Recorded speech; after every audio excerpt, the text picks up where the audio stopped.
Hey guys, welcome back. I know it's been a while, but we are getting back to work on the 190E, and today that means installing our new Sparco steering wheel.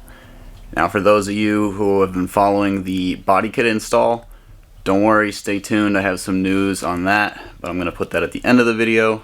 So for now, let's get to the steering wheel. Let's get inside the car and look at what we got to do to remove the stock steering wheel. So in our case, it is a 1984 Mercedes, so it actually does not have an airbag inside the steering wheel. The only reason I know that, 100% is because I've had this apart before. But airbags are nothing to play around with. They can be, well, they are very powerful and they can be very dangerous. So no matter what, before you start this, you should disconnect your battery, and even then still be quite careful when you first start this. Oh, disconnected the battery. I'm gonna leave that right there. Alright, so now that we have our battery disconnected, I'm gonna start to get this wheel off, and we'll see how it goes. So for me, it actually, this front pad here just sort of pops off straight.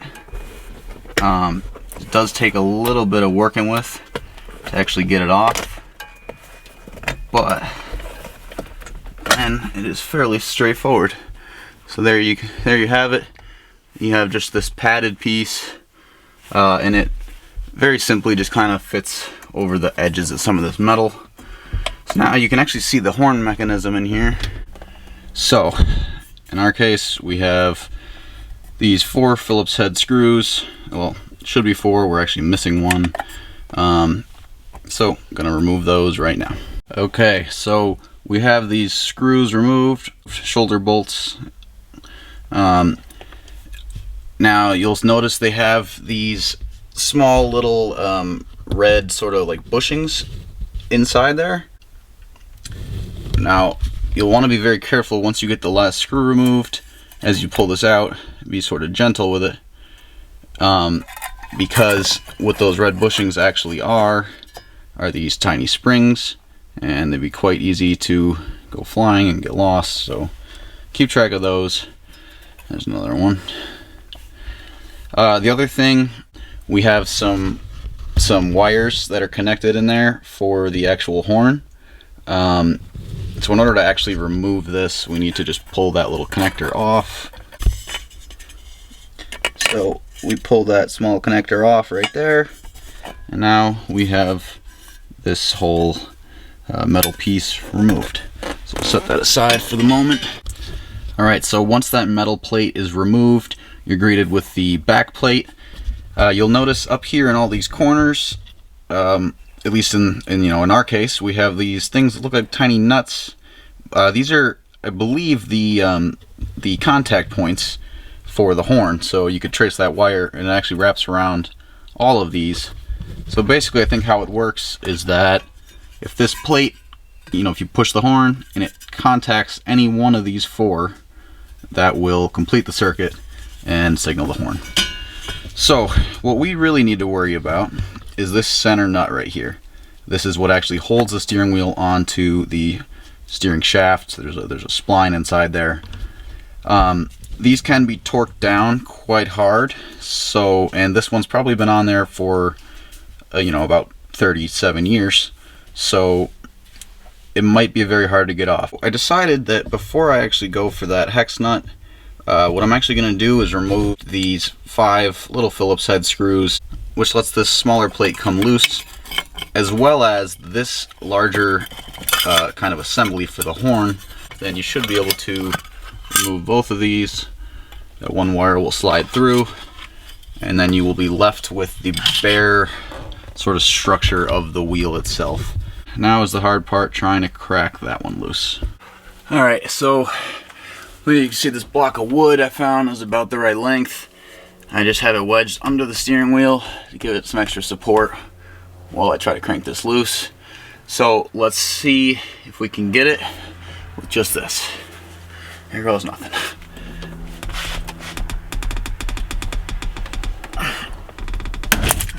Oh, something happened.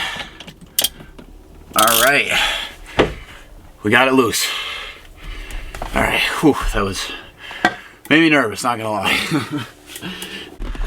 Alright, just to clarify, that actually took a substantial amount of force to break that loose, and my concern was that something was gonna break besides just breaking the nut loose. I think we're good though. Let's get this the rest of the way out. Alright, and there we have it, and there is the nut removed. You can see it has kind of a chamfered, like beveled edge there, and of course the 10mm hex. Alright, so now that we have that removed, you can see, let's see if I get a good shot of it. You can see the splines up inside there. So now the steering wheel should be able to pull straight off. Now I've also seen people have a lot of difficulty doing this, so I may have to, oh, look at that, super easy. Alright, so here on the back side you can see these two different kind of, I think it's copper pieces here. Now these are part of that horn wiring circuit that I mentioned before, and our new steering wheel will have to use that same system to work with the you know, the existing system on the car. So there we have it. Alright guys, so before we get to what is without a doubt my favorite part of this project, the steering wheel, first we have to install this guy. So this is a Momo adapter. It's a pretty simple little piece here. You can see this side, you can see how similar it looks to the reverse of our steering wheel. It hopefully has the correct spline inside there. And it's really a simple, very simple piece. It's pretty much just a solid chunk here. So if I pull that little boot off, you can see that it's, you know, it's all just one direct piece of steel, and that will bring us to our standard Sparco patterned 6-bolt interface. You'll also notice we have some wires in here, and those are the same two wires that existed on the original steering wheel. So we'll be sure to try to make sure those work. Alright, so I have that kind of snugged up. Something that is important to mention, and something I really didn't even think about too much until I got that Momo adapter, is the torque on that wheel nut. Now, being that that's a pretty major, you know, interface when you're driving a vehicle, you know, you want that to match manufacturer spec. So I finally get to try out my new torque wrench, and we will get that set to the proper torque. Alright, so Momo says 83 Newton meters, so we have our torque wrench. Let's get it.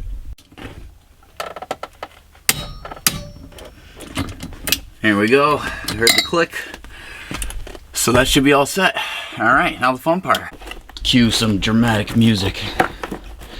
Or maybe this is more exciting to me than everyone else. But right inside here, we have our steering wheel. One thing the steering wheel also came with is this little guy. So this thing is essentially just a horn. It's a little button that kind of fits into the front of the steering wheel, and it has our connections here. It also has a nice little Sparco badge you can put in the center of that. And finally, I got some nice kind of oil slick looking bolts, just real cheap, just to put in for the steering wheel for a little bit of extra bling. This thing actually feels really cool. Like I don't know how to explain it. Kind of the hardness. It's got a ever so slight squish, but it's still very firm, and the suede feels great. So let's get this bolted on. All right, that button just snaps right in there, super easy. I'm gonna wait on the actual Sparco badge to make sure we can get it straight. But yeah, so we're just gonna connect one of these to one side of the steering wheel. Oh, and I already realized an issue, but I'll talk about that in just a second. Connect the other wire there. Alright, so first problem here. I thought when I was squaring this up that the top bolts went sideways like this, when in reality the top bolt on the steering wheel is in the center, so it's going to be crooked for now. We're going to have to take that adapter back off and twist it a bit. I'll do that right now and come right back. Alright, of course, I didn't even realize this, but on this adapter, this little thing right here actually says top. Yeah, I didn't even read that because it was upside down. So, yeah, it's all on me.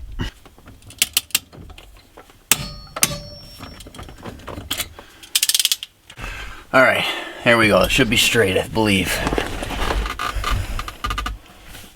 Alright, we're gonna get these wires on. Just like that. Alright, well, there you have it. Man, this thing looks nice. It feels nice too. Just gonna get that badge put on the horn. Maybe I'll get some glamour shots, but man, it feels great.